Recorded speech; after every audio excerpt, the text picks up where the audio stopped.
Hey, in the early 2000s, South Korea was gripped by a string of brutal, horrifying murders. Every single victim was a woman, and the only real clue, the one thing investigators had to hold on to, came from a lone survivor, a Masimaro Rabbit Sticker found at the scene. Masimaro, nicknamed the Naughty Rabbit, was a wildly popular South Korean cartoon character at the time, instantly recognizable for its mischievous grin and playful attitude. Police launched an investigation that would drag on for a grueling 20 years. 20 years of chasing leads, getting close, and hitting wall after wall. This case earned its place among the 10 most infamous unsolved cold cases in South Korean history. It wasn't until November 2025 that the truth finally came to light. Our story starts in Seoul, the capital of South Korea and one of the top 10 financial hubs on the entire planet. In the southwest part of the city, tucked inside Yangchun District, sits a neighborhood called Mokdong. It's known as an educational powerhouse, home to some of the best schools in the country with jaw-dropping university acceptance rates. The surrounding area is modern, well-connected, well-developed, the kind of place families dream about settling down in. And for a long time, that's exactly what Mokdong was, a dream. But 20 years ago, a dark and suffocating shadow fell over this neighborhood. A shadow cast by a series of murders so horrific they still send chills down the spine.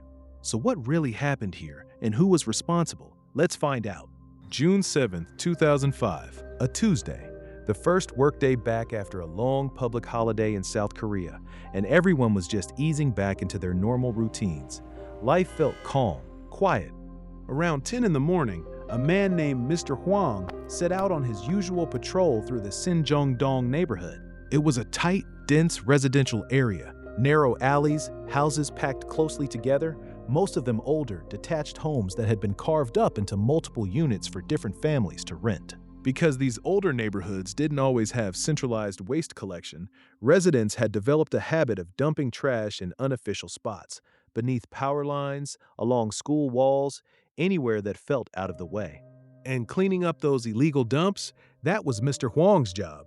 He was a public service employee for the local community center. So that morning, Mr. Hwang was pushing his garbage cart down a small alley running behind Shinmak Elementary School. The moment he turned into the alley, something stopped him. A mountain of trash, but front and center, 2 light yellow rice sacks, tightly bound with rope, their openings facing each other. Then he noticed it. Poking out from one of the sacks was what looked like a human arm, fingernails sloppily painted. His first instinct? Mannequin. He figured someone had just tossed out a store display and he reached down to load it into his cart. But the second he grabbed it, he knew something was wrong. It was way too heavy. He reached out and carefully touched the exposed part. In that moment, a horrifying truth crashed over him. This was no mannequin. He called the police immediately. Police responded fast. They arrived at the scene, took one look inside that rice sack, and found the body of a young woman. Her head was completely wrapped in a black plastic bag.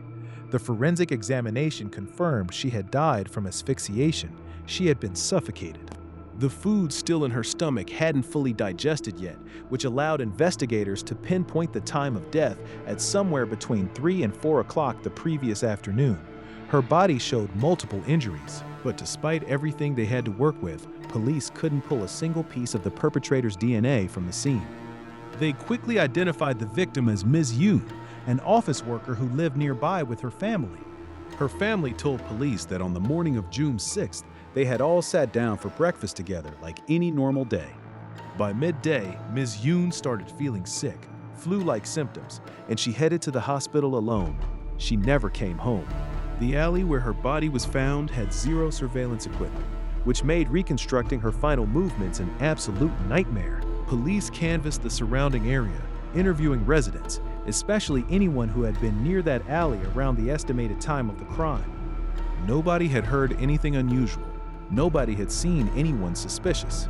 The fact that the body was found only about 2 kilometers from Ms. Yoon's home pointed investigators in a specific direction. That kind of proximity is consistent with either a crime committed by someone the victim knew or a spontaneous attack where the killer disposed of the body close to where it happened. On top of that, her face had been covered, and in criminal psychology, that detail matters. Covering a victim's face is often interpreted as the killer feeling some level of guilt toward them, which again suggested a personal connection. So police dug into Ms. Yoon's social life. What they found was a woman with a gentle personality, a tight and simple social circle, and virtually no conflict with anyone around her. At the funeral, her brother briefly raised eyebrows with some unusual behavior, and investigators took a hard look at him. But after a thorough investigation, he was completely cleared. With that door closed, police shifted their focus to the physical evidence. Specifically, those two light yellow rice sacks. Part of the writing on them had been deliberately blacked out with a marker, clearly an attempt to hide information about where they were manufactured. After forensic restoration, investigators were able to make out one word: Nonsan. Nonsan is a city in South Chungcheong Province, well known across Korea for its agriculture, rice farming in particular. Police made the trip down to Nonsan and launched a large-scale search of rice mills and local distributors. What they discovered killed that lead almost immediately. That style of rice sack was so widely circulated and so commonly reused, often at construction sites to haul waste, that tracing the specific sacks back to a buyer was essentially impossible. No sales records, no surveillance cameras, nothing medium pause. And just like that, one of their most promising leads dried up completely, and the investigation stalled. 6 months later, the Sinjeong-dong police got another call. A man reported something strange in the parking lot of a nearby apartment complex. The caller was a restaurant owner who lived close by. That morning, around 9 o'clock, he was walking past the lot when he spotted something large and white lying on the ground. His first thought was that someone had dumped a pile of trash. Illegal dumping was common in the area, after all, but something about where it was sitting didn't feel right. He walked over and nudged it with his foot. The moment he felt how unnaturally soft it was, his stomach dropped. He called the police right away. Officers arrived quickly. What they found was bound tight, rope and electrical wire wrapped around the outside, layer after layer. The outermost layer was a straw mat. Underneath that, a large transparent plastic bag of the kind used for fermenting kimchi. And inside all of that was the body of a woman. Just like in the first case, her head was covered with a black plastic bag. The forensic report confirmed she had been suffocated. Multiple injuries covered her body. The victim was identified as Ms. Lee, 42 years old, married, with 2 kids at home. Her husband told police that on the morning of the previous day, at 8:40 a.m., his wife had left for work like any other day. That afternoon, after his own shift ended, he tried reaching her and got nothing. When she didn't come home that evening, he assumed she had gone to stay the night at her parents' place and didn't push it. But after an entire night passed with no word, worry took over. He was just about to file a missing persons report when the news hit him instead. Investigators looked hard at the husband, but his relationship with Ms. Lee was solid. He had no clear motive, and his alibi checked out completely. He was ruled out. The parking lot where Ms. Lee's body was found had no cameras. Police fanned out across the surrounding area and pulled footage from every security camera they could find nearby. The last confirmed sighting of Ms. Lee was at 4 o'clock in the afternoon on November 20th, caught on camera on an escalator at Sinjeong, most likely on her way home from work. After that, nothing. Police interviewed residents throughout the area and came up empty. But then the forensic team flagged something unusual, a large amount of mold on Ms. Lee's clothing. And after examination, they confirmed the mold hadn't grown from the clothes themselves. It had come from somewhere in the external environment. From that detail, investigators drew a chilling conclusion. At some point before her death, Ms. Lee had been taken somewhere dark and damp, somewhere like a basement. This second case completely flipped the direction of the investigation. When detectives laid both cases side by side, the similarities were impossible to ignore. The cause of death was the same. Both bodies had been meticulously cleaned, wiped down with what seemed like deliberate, careful precision. Both victims had their bodies wrapped and their heads covered. The method of concealment was strikingly consistent across both scenes. And most telling of all, the way the bodies had been packaged, the technique, the layering, the professional level execution was not something your average person could pull off. Police made it official. Both murders were committed by the same person. And then came the detail that changed everything. Ms. Yoon and Ms. Lee had completely different social circles. There was absolutely no connection between them. No shared friends, no overlapping routines, no common ground whatsoever. That meant this wasn't a personal grudge. This wasn't a crime of passion between people who knew each other. This was something far more terrifying. This was a series of random murders, a predator hunting strangers. The two dump sites were only 1.8 kilometers apart, and while both locations sat in the middle of densely populated neighborhoods, they shared a critical characteristic. They were surveillance dead zones. Especially at night, someone carrying something bulky into those spots would barely register as suspicious. Residents would just assume it was another case of illegal dumping and move on. This told investigators something important about the killer. He almost certainly lived nearby. He knew this neighborhood intimately, knew exactly where the cameras were, and more importantly, where they weren't.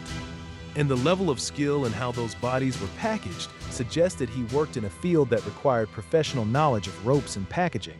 Construction, interior renovation, logistics, something along those lines. Armed with that profile, police moved through the relevant parts of Sinjeong-dong, taking statements, but they ran into wall after wall.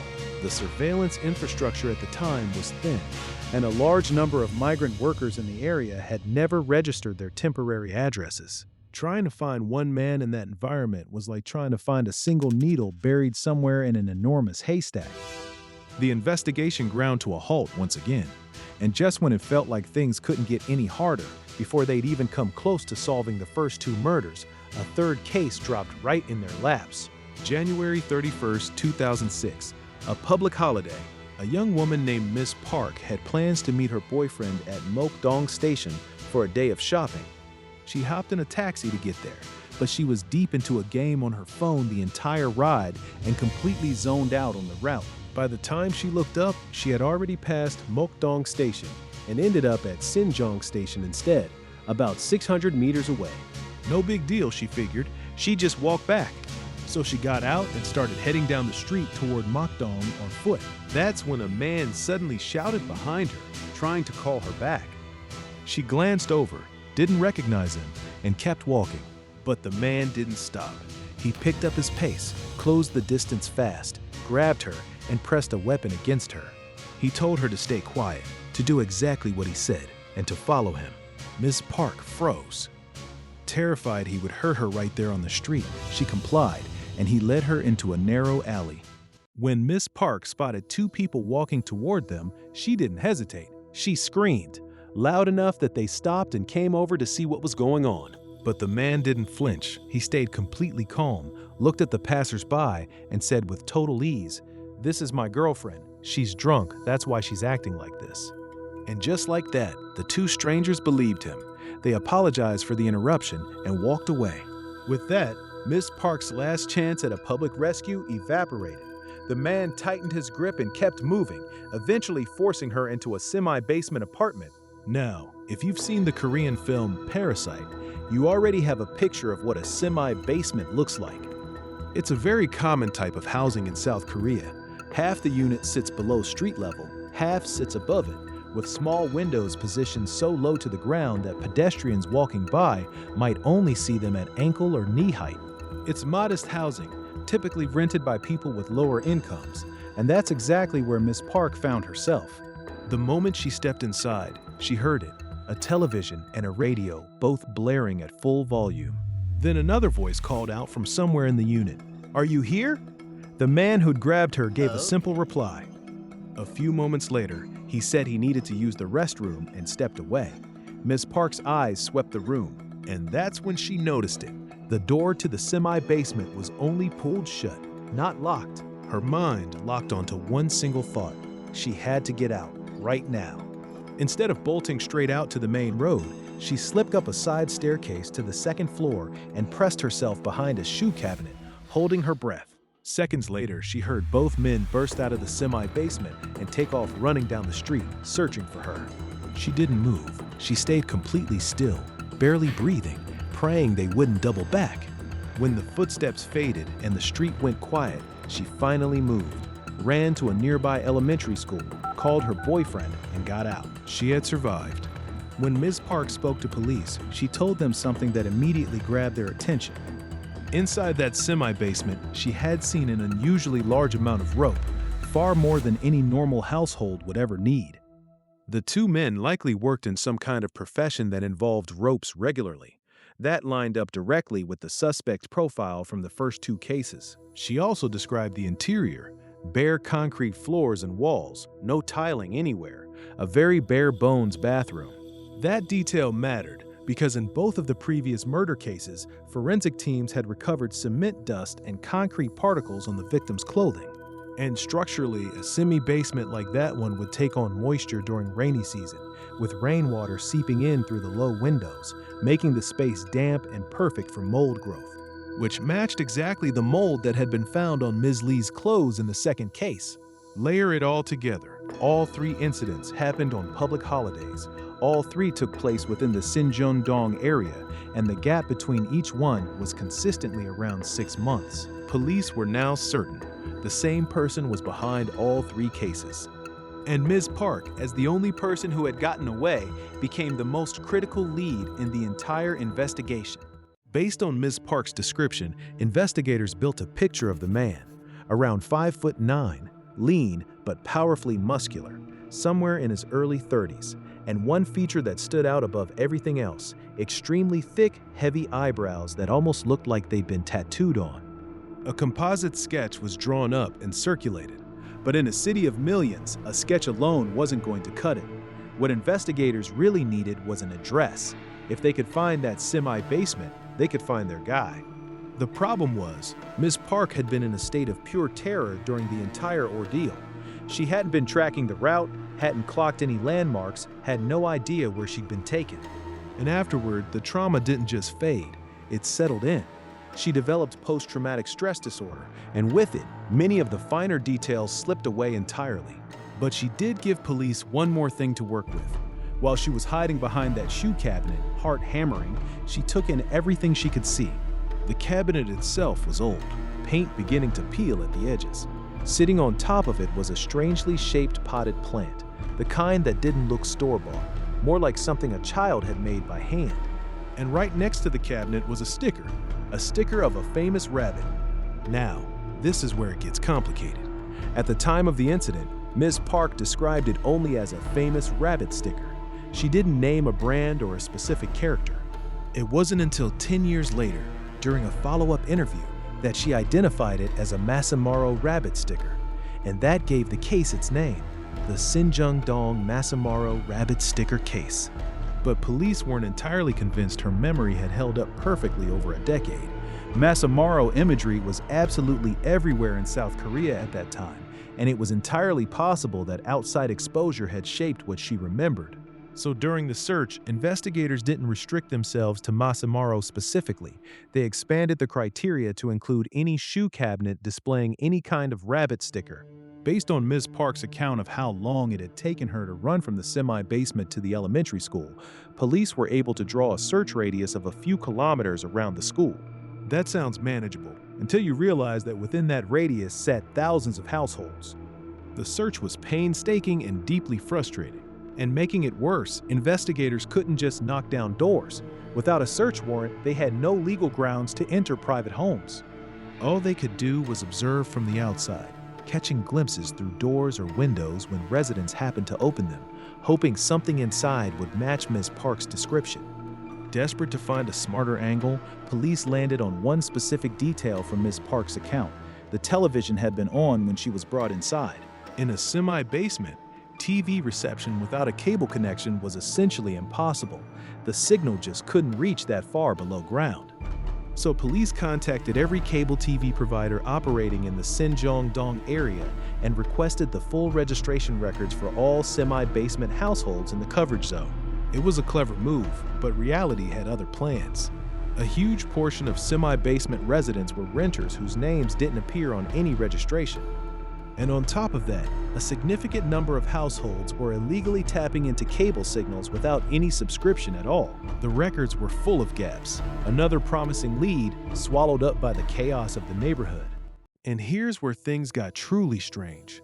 Criminal psychology has a pretty consistent rule when it comes to serial killers. Once they start, they don't just stop on their own. They maintain a rhythm. They escalate. They don't voluntarily walk away. But after the third incident in 2006, the Sinjeong-dong area went completely quiet. No similar cases, no pattern-matching crimes. The perpetrators seemed to have simply vanished. Some investigators wondered whether a case in the Dorim-dong area of Yeongdeung-po might be connected. A 23-year-old woman found in a drainage ditch about a month after the third Sinjeong-dong incident. Cause of death: asphyxiation. Body very clean. Killing method similar. But there was one key difference that gave police pause. In the Sinjeong-dong cases, the bodies had been carefully, methodically wrapped and covered. In the Dorim-dong case, there was no wrapping at all. That psychological gap was significant enough that investigators ultimately concluded the two were not the work of the same person. Renowned Korean criminal psychologist Bae Sang-hoon stepped in with his analysis and laid out three possible explanations for why the killings had stopped so abruptly after 2006. 1. The perpetrator had been arrested and locked up for a completely separate crime. 2. He had died or become seriously ill and was no longer physically capable of continuing. 3. He had simply moved out of Sinjeong-dong, relocated his activities elsewhere, or changed his methods dramatically enough that police were no longer able to connect the dots. With every major lead exhausted and forensic technology still limited by the standards of the time, the investigation couldn't push any further forward.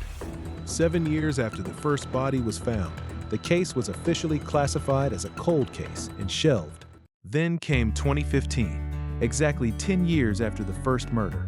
A Korean investigative current affairs program brought the case back into the national spotlight, airing a deep dive segment that reignited public attention and triggered a nationwide manhunt. The response from viewers was enormous.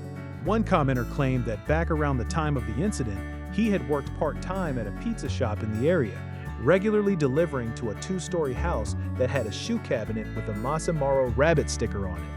He even uploaded a photo of the street outside the house, and in the image, a delivery truck loaded with rice sacks was parked right out front. It felt electric, but after investigators followed up and examined the property, the layout and structure of the house didn't match Ms. Park's description at all. Another dead end. Not long after, South Korea made a landmark legal change, an amendment to the Criminal Procedure Act that abolished the statute of limitations for murder entirely. Before this, Korean law had set hard time limits on prosecution, 15 or 25 years depending on the crime, after which a killer could walk free simply because enough time had passed. Wiping that limit off the books gave cold case investigators something they hadn't had in years: hope. Every unsolved murder case in the country suddenly had new life breathed into it. And right around the same time, the Sinjeong-dong case got another unexpected moment in the cultural spotlight.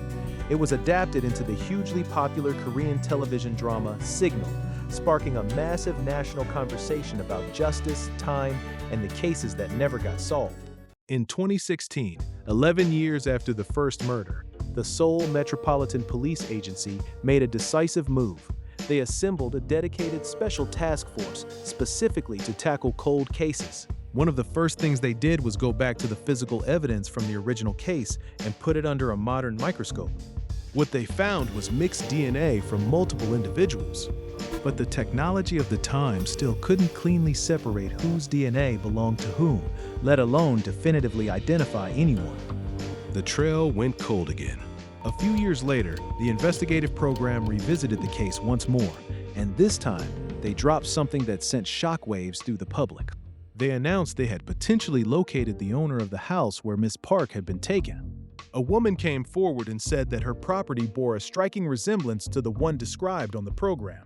She explained that years before she purchased the house, she had received a Masimaro Rabbit Sticker as a freebie, a promotional bonus. Her son, just 3 years old at the time, had been absolutely delighted by it and stuck it straight onto the shoe cabinet. That same son had also made a little handmade potted plant at kindergarten and set it on the shoe rack to dry.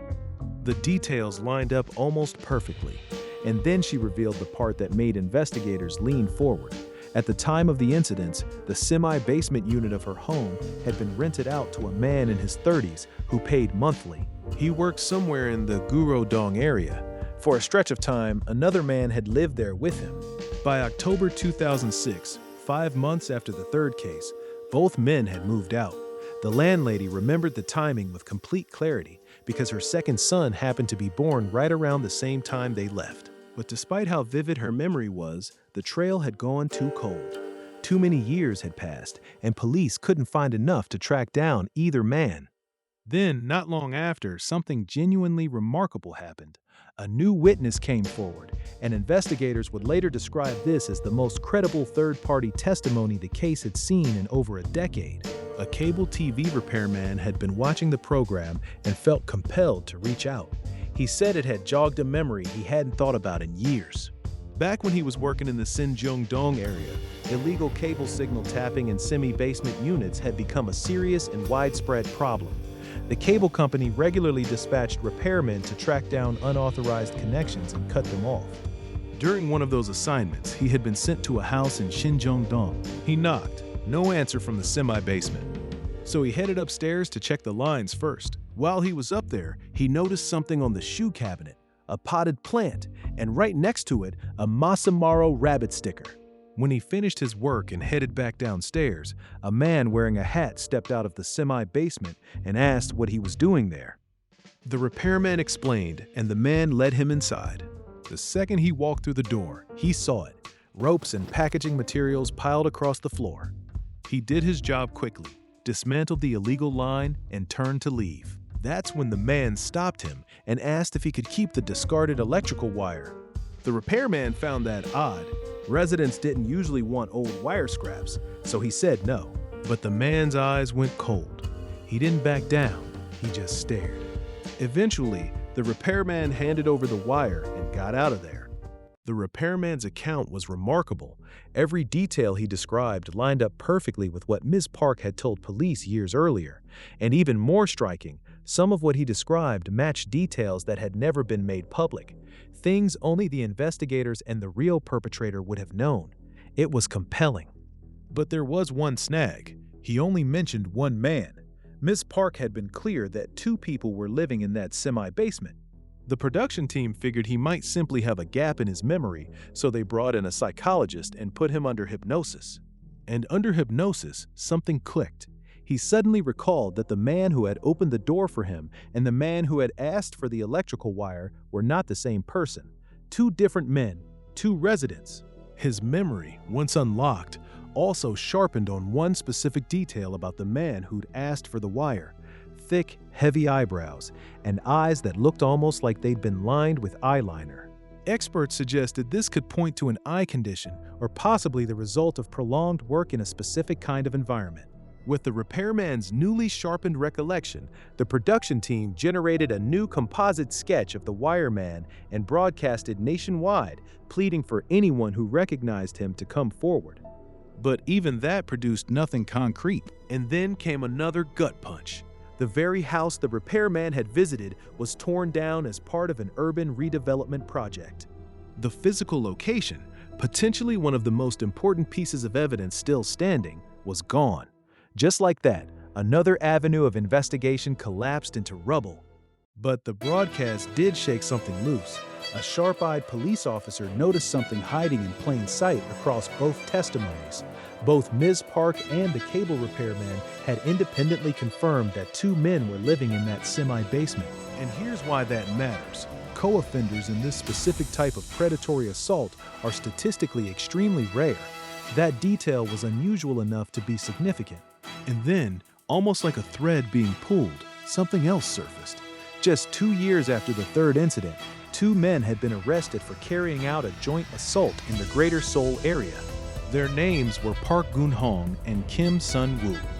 If these 2 were the killers, it fit cleanly with the behavioral profile that criminal psychologist Bae Sang-hoon had laid out. After the third attack, both men had moved out of Sinjeong-dong, which would explain precisely why they had slipped through the net during the initial neighborhood sweeps and exactly why the area had never seen another similar crime after 2006. At the time of the murders, both men were in their early 30s. They had worked together on construction sites, which meant they had hands-on experience with industrial ropes and professional packaging techniques, a direct match for the suspect's profile. And crucially, at the time of the killings, Kim Sun-woo had been living uncomfortably close to the first victim, Ms. Yoon. He knew that neighborhood inside and out. When investigators showed the repairman photographs of both men, he paused on Kim Sun-woo's photo. "Those eyes," he said, the piercing, unsettling gaze. It bore a striking and chilling resemblance to the man he had encountered in that shadowy semi-basement all those years ago. The investigative team tracked down Kim Sun-woo, who had since served his time and been released from prison. When they showed up at his residence, what they found inside was immediately unsettling. Coils of rope scattered throughout his home.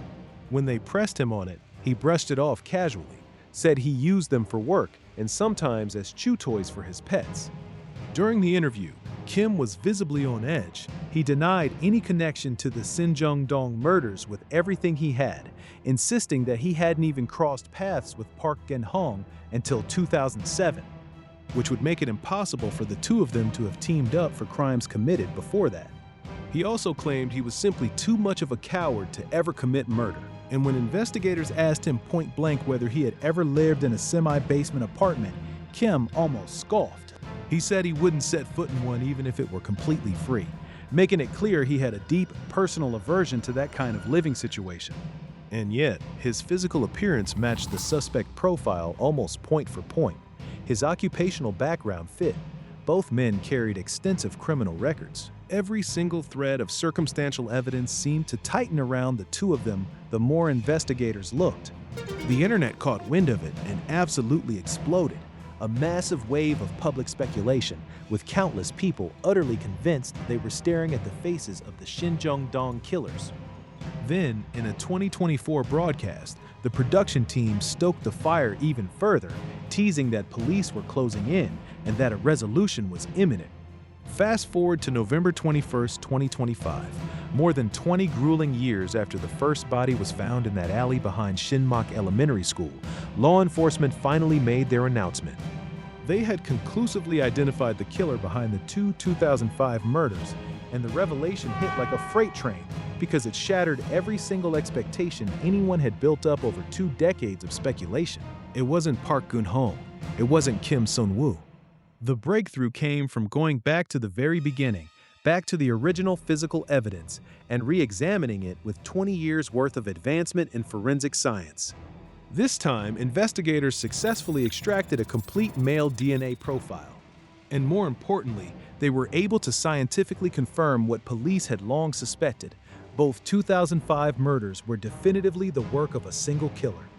Now, because cement dust and concrete particles had been recovered from the victim's clothing, early investigators had fixated heavily on construction crews and migrant laborers working in Sinjeong-dong at the time. But that suspect pool had ballooned to an unmanageable 230,000 individuals. To cut through the noise, police tapped into national criminal databases and aggressively cross-referenced offenders with similar criminal histories. They ran comparisons against a staggering 1,514 DNA samples, not a single match. It was only when investigators made the difficult decision to expand their search to include deceased individuals that the ghost they had been chasing for 2 decades finally took shape. And that's when a name entered the picture for the very first time: Jang Dong-do. At the time of the murders, Jang was already in his early 60s and had 3 prior convictions on his record. He worked as a building manager in Sinjeong-dong, his workplace sitting just 500 meters from Sinjeong subway station. But here was the critical blind spot that had kept him invisible for 20 years. He worked in the neighborhood, but he didn't live there. That single geographic detail, the gap between where he worked and where he slept, had kept him entirely off the radar during every neighborhood sweep police had conducted in the early days of the investigation. Jang Dong-do had died 10 years before the breakthrough, which made obtaining a DNA sample through conventional means impossible. But investigators refused to give up. They combed through his entire medical history, hunting down records across 40 different clinics and hospitals he had visited over the course of his lifetime. And eventually, buried in a hospital archive, they found it, a preserved biopsy sample. They ran the comparison. The result came back as a definitive, unambiguous 100% match with the DNA recovered from the crime scenes. As detectives dug deeper into Jang's background, the picture that emerged was bone-chilling. Before his career as a building manager, Jang had served in a military investigative agency. That single detail explains so much. His mastery of professional packaging and knot-tying techniques, his almost surgical forensic awareness, his ability to leave behind almost nothing for investigators to work with for over 2 decades. After his military discharge, he had taken a job as a security guard at a Sinjeong-dong apartment complex. In that role, he had methodically mapped every corner of the neighborhood, learning the layout, identifying the camera blind spots, memorizing where a person could move without being watched. Later, he transitioned into his role as the building manager. The commercial building he managed housed numerous clinics and medical offices, some of which had been operating since the 1990s. And then came one of the most horrifying details of the entire case. Records confirmed that both of the first 2 victims, Ms. Yoon and Ms. Lee, had been patients at clinics inside that exact building. That was how he found them. That was how he chose them. Jang worked a rotating 24-hour shift schedule alongside other building staff, which carved out enormous, unsupervised blocks of time, more than enough to commit the murders and dispose of the bodies before his next shift began. Police secured a warrant and moved on the building. Remarkably, in 20 years, it had barely been touched. No major renovations. It was essentially a time capsule. Forensic teams swabbed the floors and found soil and mold spores that were a near-identical chemical and biological match to the trace evidence recovered from the victims' bodies. And then they found the ropes, nylon ropes, identical to the ligatures that had been used to bind the victims. The building's second sub-basement, B2, had once operated as a nightclub, but by the time of the murders, it had been long abandoned, a hollow concrete shell housing nothing but the building's water pump system. That was his killing floor. After each murder, Jeong-dong had brought his victims down into that subterranean darkness and methodically washed their bodies, scrubbing away every trace of forensic evidence before wrapping them up and taking them out to be discarded. The evidence was overwhelming and absolute. Jeong-dong was the man behind the 2005 murders, but his widow refused to accept it. She pushed back fiercely, condemning the police findings as a fabrication, insisting it was all wrong. To her, the man she had shared her life with was gentle and kind-hearted. In all their years together, she said, he had never once shown even the faintest hint of violent tendencies. Not once. But here's the most jarring twist in this entire story, and it's one that almost nobody saw coming. Jeong-dong was not the perpetrator in the third case. About a month before that third attack took place, Jang had been arrested and locked up for an entirely separate crime. He was sitting in a jail cell when Ms. Park was grabbed off the street. Physically, completely, impossibly, it could not have been him. It had been a quiet Sunday afternoon. A woman named Choi Jae-in was dealing with a severe flu and went looking for medical help. She had heard that some of the clinics in Jang's building operated on weekends, so she headed there alone. She took the elevator up to the clinic floor and found the entire corridor pitch black. Every clinic was locked up tight. She stepped back into the elevator to head down to the ground floor. The doors hadn't closed yet when the elevator stopped, and Jeong-dong stepped in. He introduced himself as the building manager, calm and casual, and told her not to worry. The lobby doors on the first floor were locked, but she could get out through the second sub-basement. He seemed like a harmless older man, friendly, grandfatherly even. Choi trusted him and rode the elevator down into the dark. The doors slid open. The basement hit her like a wall, pitch black, cluttered with piles of hoarded junk and debris, the air heavy and stale. Right next to the elevator stood a heavy iron door, sealed shut, guarding what looked like a long abandoned room. Every instinct in her body fired at once. Something was deeply, horribly wrong. She spun around and lunged for the elevator button, desperate to get back to the first floor. In that split second, Jang's mask came off completely. The friendly demeanor evaporated. His face went cold. He pulled out a knife. Terrified, Choi did the only thing she could think of. She begged. She offered him every bit of cash she had on her. But Jang just looked at her and in a low, chilling voice said something that stopped her cold. "Do you really think I'm doing this for money?" And then he lunged, grabbing her violently, trying to drag her out of the elevator. Choi fought back with everything she had. In the chaos of the struggle, she shoved him hard enough that Jang lost his footing and stumbled backward. That split second was all she needed. She bolted. She tore up the concrete stairwell, running blind toward the ground floor, driven purely by adrenaline and survival instinct. When she burst into the lobby, her nightmare got worse. The main glass doors were padlocked shut from the outside. Trapped, she threw herself against the glass and screamed, hammering on it with her fists, desperate for anyone passing by to hear her. By sheer miracle, a few pedestrians outside caught her screams and rushed over. But what happened next was deeply, profoundly disturbing. The person who calmly walked up and unlocked the lobby doors from the inside was Jang Dong-do himself. He strolled over with complete composure, playing the role of the oblivious, helpful building manager without missing a beat. And Choi, flooded with panic and adrenaline, just wanted out. She didn't even register in that moment that the man unlocking her cage was the same man who had just tried to drag her into the dark. The crash came fast. The moment she was safe, Choi fainted. When she came to, she realized that in those brief, chaotic minutes, Jang had completely reinvented himself. He had changed his clothes, combed his hair, even put on a necklace. He looked like an entirely different person standing before her. When law enforcement arrived and began questioning him, he was terrifyingly composed, not a flicker of panic, not a crack in his calm. But it wasn't enough to save him. Based on Choi's unwavering identification, police placed him under arrest, and he was ultimately sentenced to 3 years and 6 months in prison. And that is precisely why, when the third attack occurred, Jang Dong-do was behind bars. His incarceration scientifically and legally proved that the third case, the one the world knew as the Masimaro Rabbit case, and the 2 murders that came before it, were not one continuous serial killing spree. They were separate crimes committed by different perpetrators. Astoundingly, this conclusion mirrored almost exactly what criminal psychologist Bai Sang-hoon had argued years before the breakthrough ever came. Long before anyone had a name, Bai had maintained in his analysis that while the first 2 murders were unquestionably the work of one predator, the third assault didn't belong in the same sequence. The public and the media had become so fixated on the symbol of the Masimaro Rabbit Sticker that they had forced a connection where none actually existed. And today, the grim reality stands firm. Because Jang Dong-do is dead, he will never face a courtroom for the murders he committed.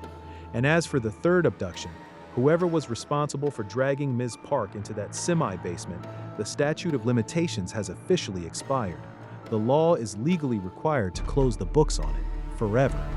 For 20 years, people constructed a mental image of this killer.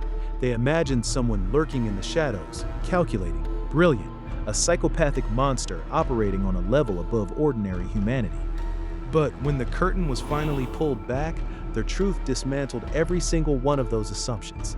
Jang Dong-do was nobody's idea of a monster. He was an ordinary building manager.